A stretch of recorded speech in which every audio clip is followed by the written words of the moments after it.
Here we are at Greddy USA. Hi Kenji. How you doing? Hi.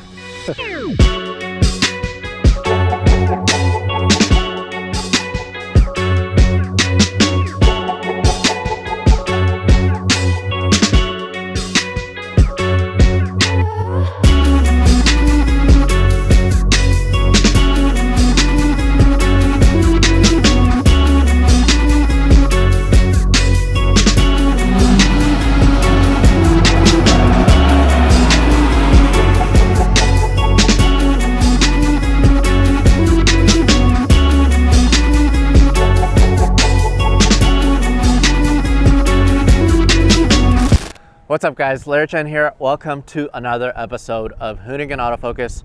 Today we are at Greddy US and today we're actually going to talk about this really awesome EF Civic hatchback that Kenji from Greddy built. First of all, introduce yourself. How you guys doing? Kenji Sumino from Greddy Performance Products.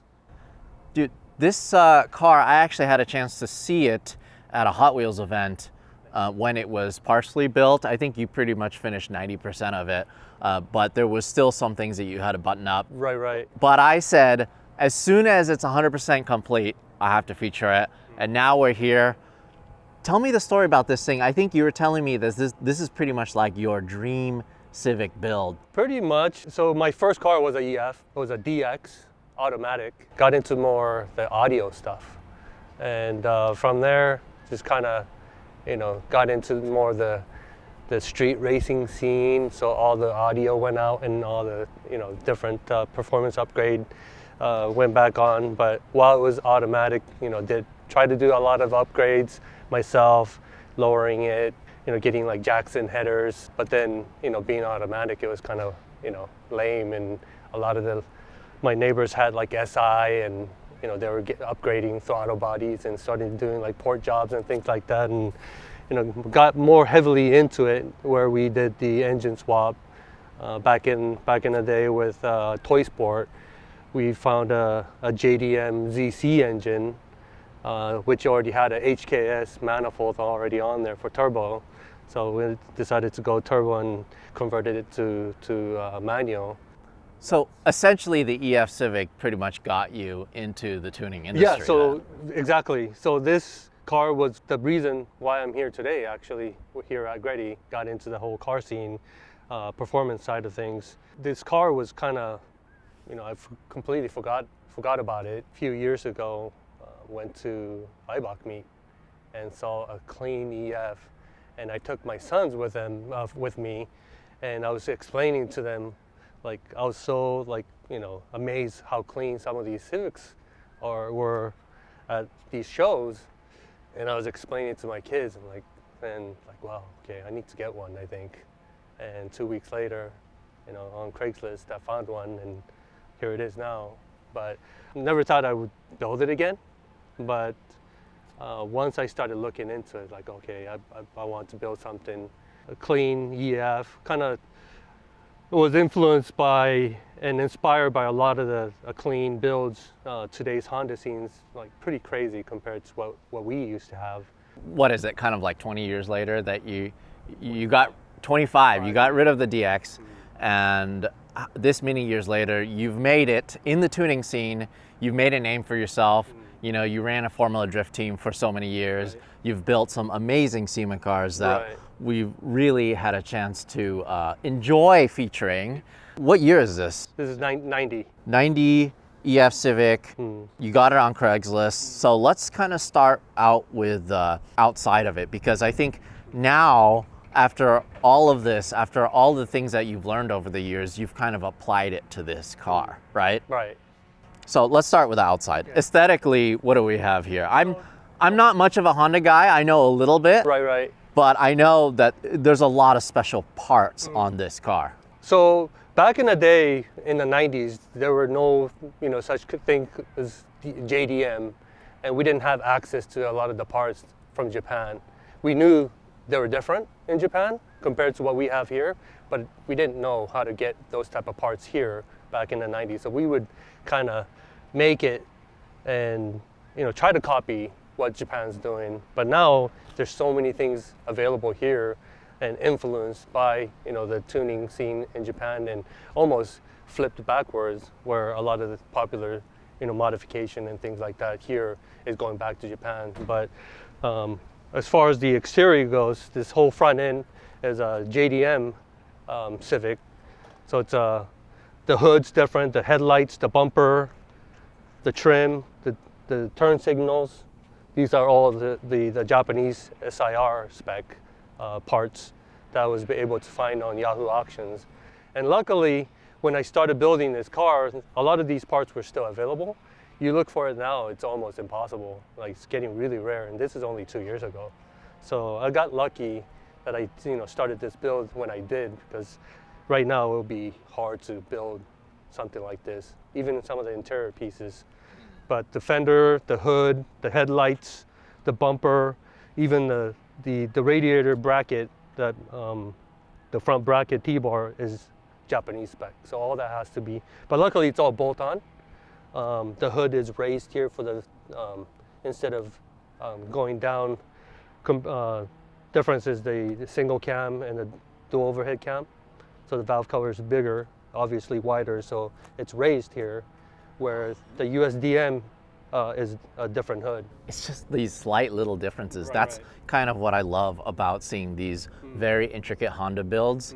You look at these things and you just wouldn't really know unless you're a Honda guy, right? Right. So like even like the US version, this is a Japanese bumper. Then. Right. So also US version has that 5-mile bumper, and this is Japanese bumper, so it doesn't have that big beam. So it has a bigger opening, has a more slimmer trim, even on the door trim. These are Japanese door trim as well, so it's a little bit more thin and have these little stripes. There's, you know. I love that. Just a Japanese hot clean. rod. There you go. Yeah, that's our friend. So I love the classic Greddy truss livery that you kind of just implemented on to it. It's just a stripe, but it's pretty cool to kind of see on the car. There's a story behind that as well. When we have a really close relationship with Hot Wheels, and Jun Imai was still over there, and they were asking me, him and his team was asking me, Kenji, what are you working on these days? I'm like, well, I just got an EF. It's like, oh, why don't we do it? You know, there's a casting already.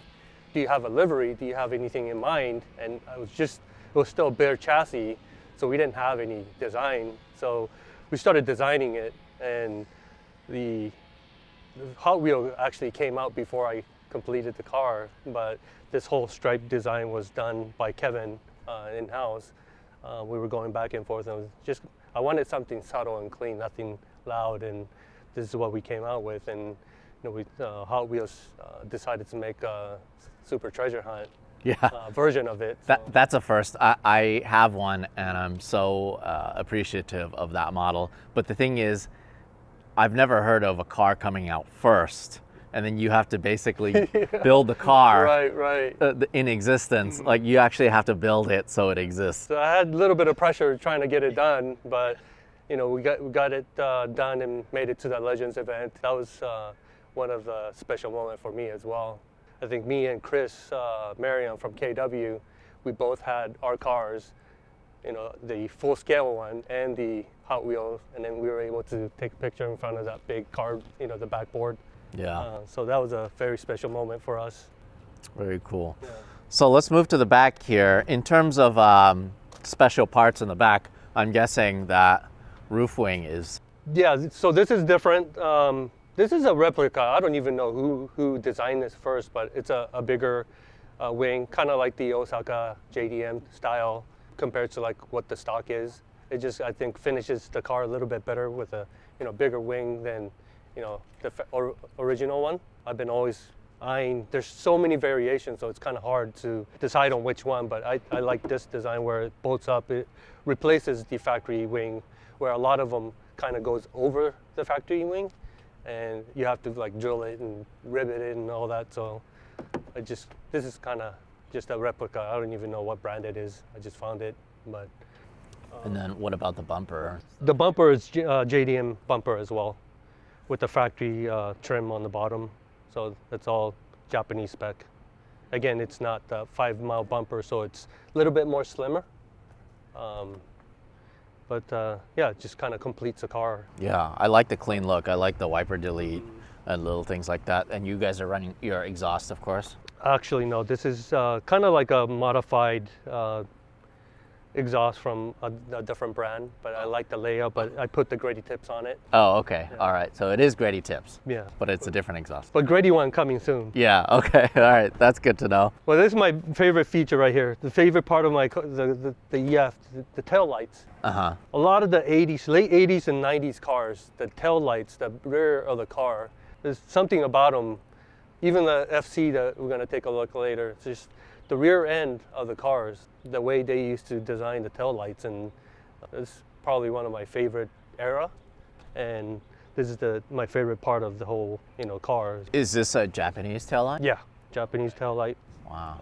Unfortunately, I couldn't find this Japanese center. Uh-huh. This Japanese one that says Civic VTEC on there, but I just can't find a clean one. So, but I have like 5 sets of these center garnish. I have like 3 sets of these tail lights.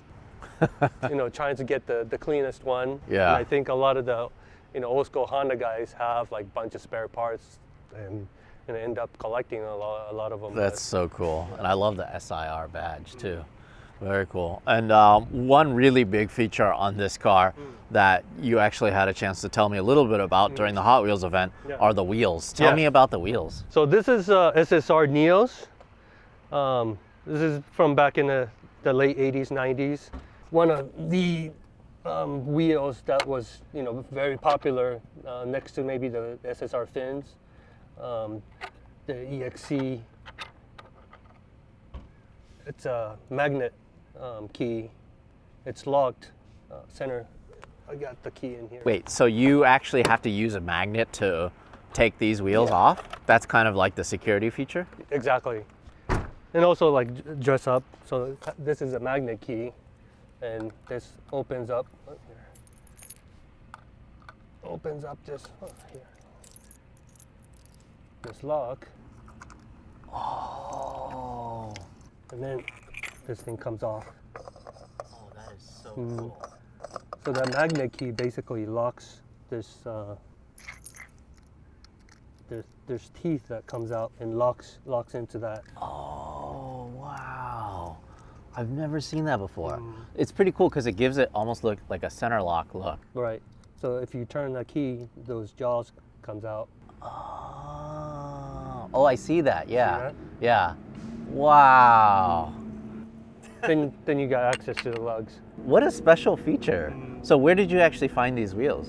So when I bought the car, the first thing I started looking for were these wheels. Back in the 90s, this is the same wheels that I had on my Civic, and I just had to have it. Like that's the first thing I looked for.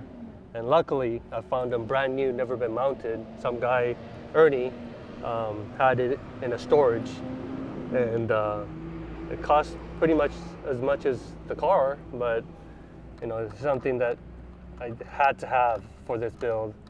Yeah, I think it's a really big centerpiece of the car. Right. Or one of them. Yeah, very cool. It was either this, and I also have the Mugen CF 47s.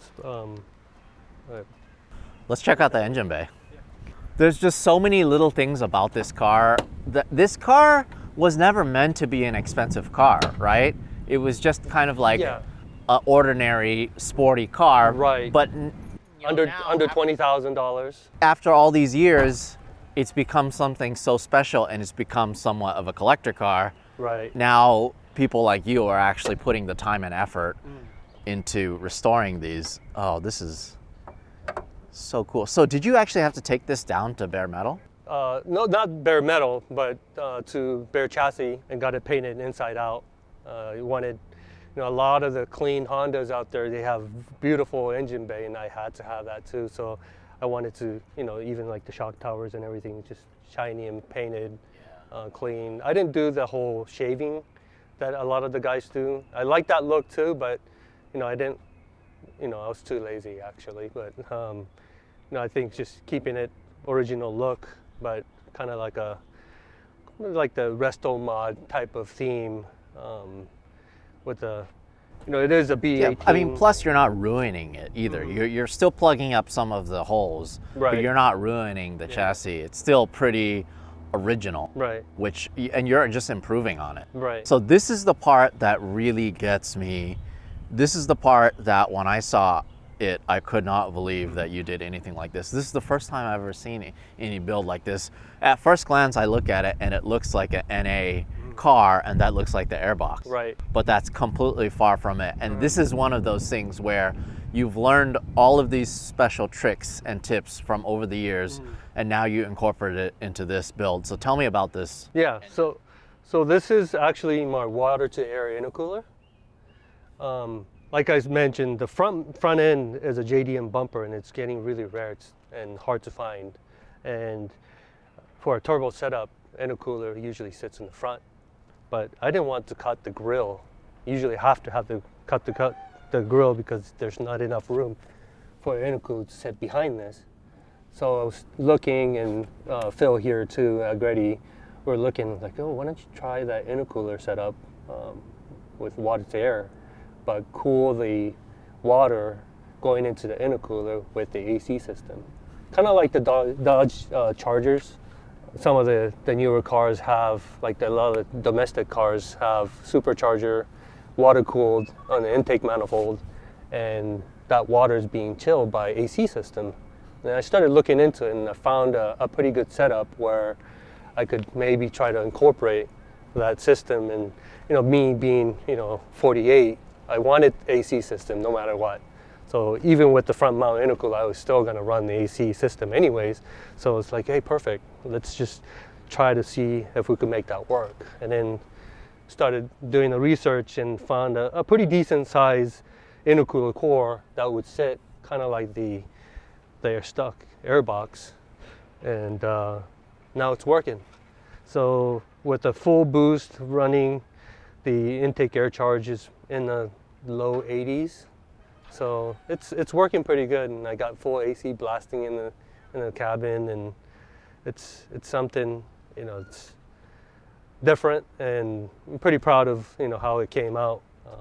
Kind of wanted to make a CNC billet lid that bolts up, almost make it look really like the airbox, but it was just too expensive to get something like that machine. But this still worked out pretty good. Kenji, this is as far removed as your DX automatic Civic as possible. Sir, this is the coolest thing. Like, I know that the Hellcats have this system, right? Right. But it's just, yeah, when I first saw it, I thought, hey, okay, this is the air intake and this is an NA car, but it's a turbo car. And is this actually your turbo setup?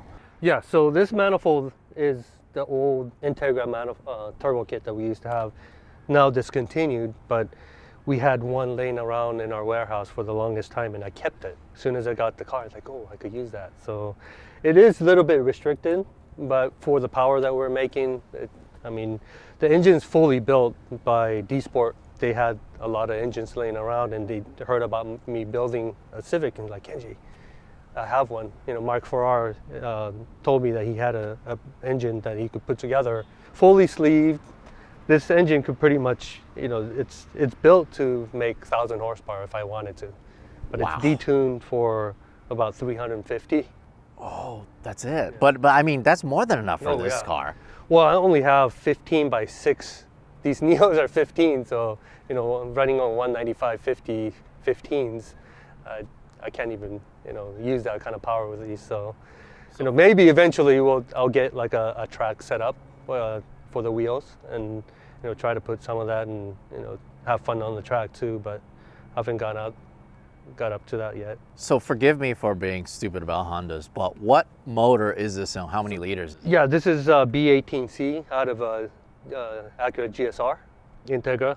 So it's a US motor actually. Yeah. Okay. Oh, okay. I got the Type R head valve cover, but it's a US spec engine, a 1.8, fully built. A lot of the parts you see here is, like the XRP hose with the clamps, rye wire harness. Those are all, I was influenced by a lot of the guys over at Ibach Meet and Week Fest and all the clean Hondas that I see out there, and that's something that I wanted to kind of incorporate.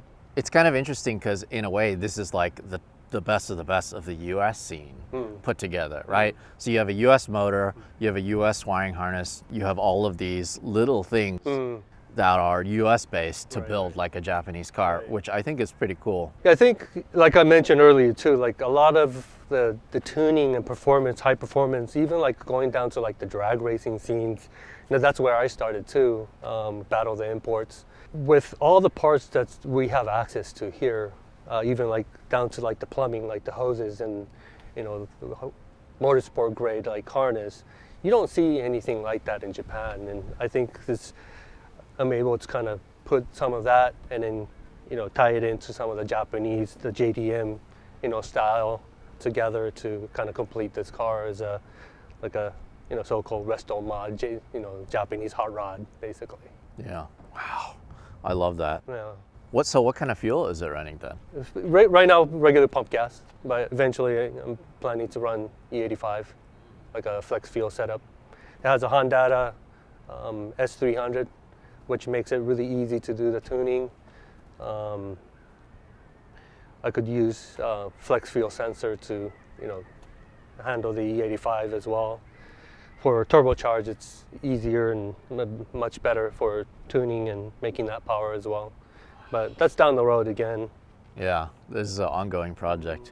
Let's check out the interior. I know there's a lot of fun little bits on it. Oh, immediately, squash. I smell it. It smells really good. Right? It's like I'm transported right back to Japan. Yeah. So, of course, you have the Hot Wheels model here. Yeah, that's a custom one that somebody from Malaysia sent it to me. So you even have those SSR Neos on there too. Oh, wow. I like that. Garcia 64, thank you. Yeah, very cool. But yeah, another thing I wanted was just everything original, factory, but wanted the Jdm seats, which are better and nicer compared to the US one. And I found these on Yahoo Auction. $150 for the set right here. Are you kidding me? These are brand new. Yeah, I restored them. I've never seen any. They're so clean. So these were really faded, and I re-dyed them to make it, cleaner. Even the carpets. The floor mat is like aftermarket, but the carpet underneath is original. But they were gray, and I dyed them black to make it a little bit cleaner. But they were original. The dash is original. Good thing about like this year Hondas, a lot of the Hondas, older cars, they don't crack. They just used good materials. Yeah, good material. Door panels still. This side is original. That one I found brand new, so I got that brand new at a Honda dealership actually even. Wow. So I got lucky with that. Even the back seat. So the back seat has these headrests. That's Japanese spec. The US spec didn't have those, so that's something I always wanted, even back in the day. So Something simple as headrests. And luckily, I have containers coming in from Japan, from Trust, so just send it to Trust, and all these came in the container. So This really is a brand new 1990 car now. Yeah. Like the headliner, everything is in really good condition. yeah, it's the original. Wow. Kind of cleaned it up. So all of this stuff works here, huh? AC works, yeah. Huh. Amazing. And I got this is the same cassette deck that I have back in the day. It's a Alpine pull out. So back in the day, we had to, factory audio system wasn't all that great. Today, you don't even have to do anything. It sounds great, but back in the day, the first thing we do was, before lowering the car was probably audio, and this is something that I had back then. And I used to carry this to school. It had a carrying case, and this was pretty common back in the day. And it still works? It still works. This is something that I also had to have. Amazing. And that's kind of the thing is electronics. They really date the car, but if you have something like this, it still looks period correct. Right. Oh, wow. And what's going on with the shifter? This is interesting. Yeah, so this is the hybrid racing shifter. So originally the knob will be down here, but it's so hard to reach, and you know, there's a lot of different short shift kit out there, but when these guys came out with this setup, I had to have this too. And this is something new, you know, give it a different look. But it's also, you know, a lot of people ask me, hey, what is that shifter? But yeah, it's a short shift, but also raises, and it, you know, it's adjustable to, you know, whatever height you want it. It looks so good. I mean, everything here. I have the JDM cluster, so it's in kilometers, but Wow. everything else is It's the little things that really impress me, that you kind of went out of your way. First of all, the fact that you know what it is, and then second of all, looking for it on, you know, Yahoo auctions. Yeah, actually, that was the fun part of the whole build too, is looking for the parts and then finding the right part that it, you know, and luckily, you know, I found them. You can't even find some of these parts anymore, so and I'm lucky when I started when I did. Yeah. But yeah, I take it out almost like every other weekend. Every Friday, I drive it in.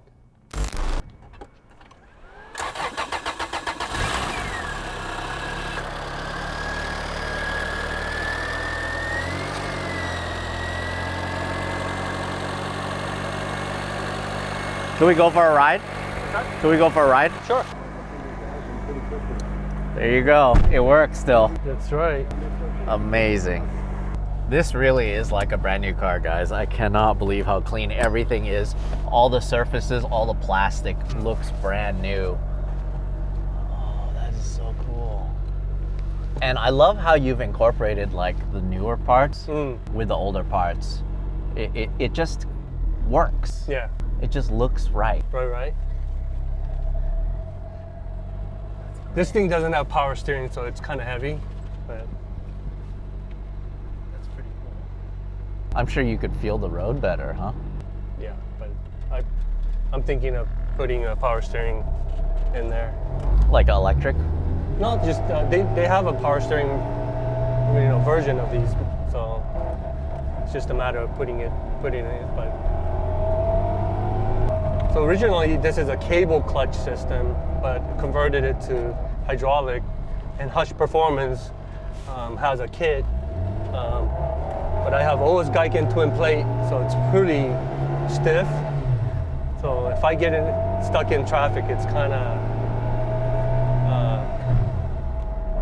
rough, But you have to have a hydraulic system in order to kind of hold for the this power. setup, right. I see. Well, it's also cleaner too under the hood, so. So does this have a limited slip then?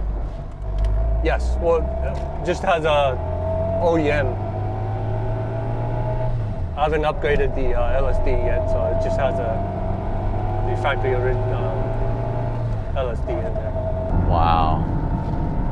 This is kind of the cool thing. A build like this, anybody can go out and buy an expensive car. You know, you could buy a brand new NSX, you could buy a GTR, you could buy whatever. Right. And yeah, it'll be faster, but it's not your own. You know, you built this from the ground up. Like, this is your baby. Right. And I can't imagine you're ever gonna sell this thing. Well, I don't know. I mean, if the price is right, you know, if I get some, you know, offer, you know, that I can't refuse. But part of the fun for you also is to build it. Like you said, you love looking for those little parts. So a lot of the time when I post about this car, you know, I hashtag Super Treasure Hunt, because looking for these parts were, you know, it's a real life super treasure hunt. Right. Yeah.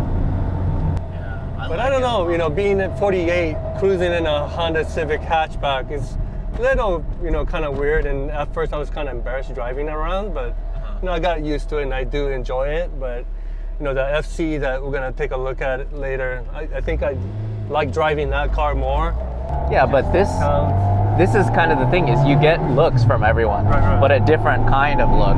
Like everyone's like, oh, there's something special about that. Right. And then when they hear the turbo, you know, I like how subtle this. Oh, wow.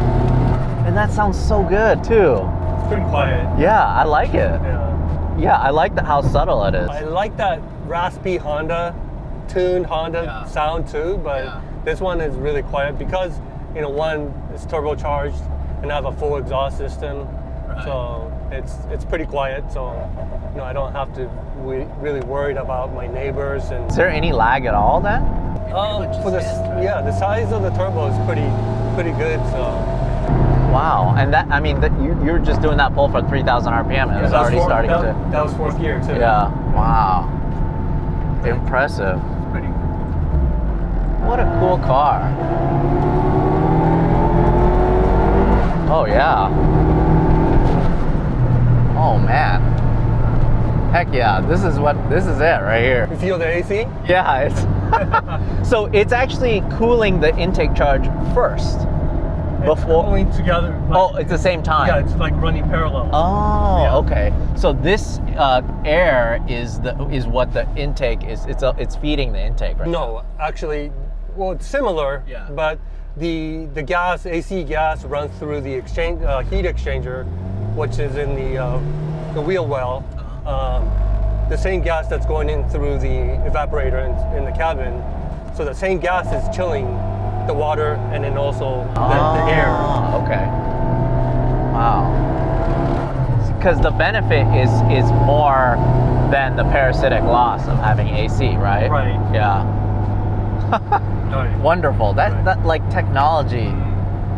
That's tuning on just a different level that I can't even imagine. That's just very cool. I love that so much. I think today with all the available parts like that make it possible. But like back in the day, we wouldn't even thought about. Yeah. Back in the day, you take the AC out. Yeah, you take it right over. First thing to come out is AC, but there's no way. Some of the cars that I built in the past, and I'm taking it to car shows, and during the summer car shows. Trying to roll down the window and trying to this is our AC system, trying to catch that air. It's no, not my car. So I had to have the AC, so it worked out with that system. It's so good. It feels solid. It really does feel like a brand new car. And so what suspension do you have running on this? KW. Oh, okay. So they actually make it for the ES Civic. A lot of people don't know, but KW started with Hondas. Just like, the whole story with the Integra that Chris built, that was one of their first, cars, platform that they used to race.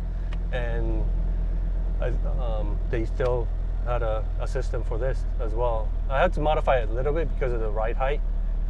It's pretty low, but see the clutch. So I got to almost pretty much ride the clutch, especially uphill. At first I was stalling it all the time. Or doing front wheel drive burnouts. But, whoa!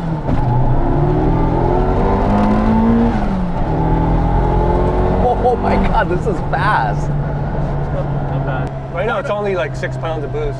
But part of it is that it's so lightweight too, right? I mean, this doesn't weigh that much. Yeah, I didn't weigh it, but yeah, it's pretty light.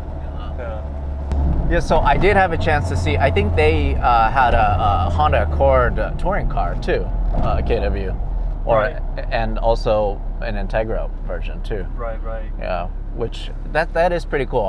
I've noticed more and more that they've started running, they started building products for Japanese cars. For example, like my R32 and also my 240Z, has KW suspension. So that's really some of their Porsche stuff, they got full range, and they're more known in the European, but we also do a co-branded parts with KW for the Greddy suspension. So that whole relationship with KW started when we started doing the Formula D program with Kengushi, the FRS, and from there our relationship with them just kind of grew, and they're their technical partner for the race program. Why don't we, maybe think about co-branded product for the performance aftermarket side, and it's been doing good for us. Awesome. Well, thank you so much for showing me this build. This is one of those builds that I've just been dying to feature for a long time, because I see the heart and soul that you kind of put into it, because this really was a personal project for you. Yeah. Thank you so much. Yeah, thank you.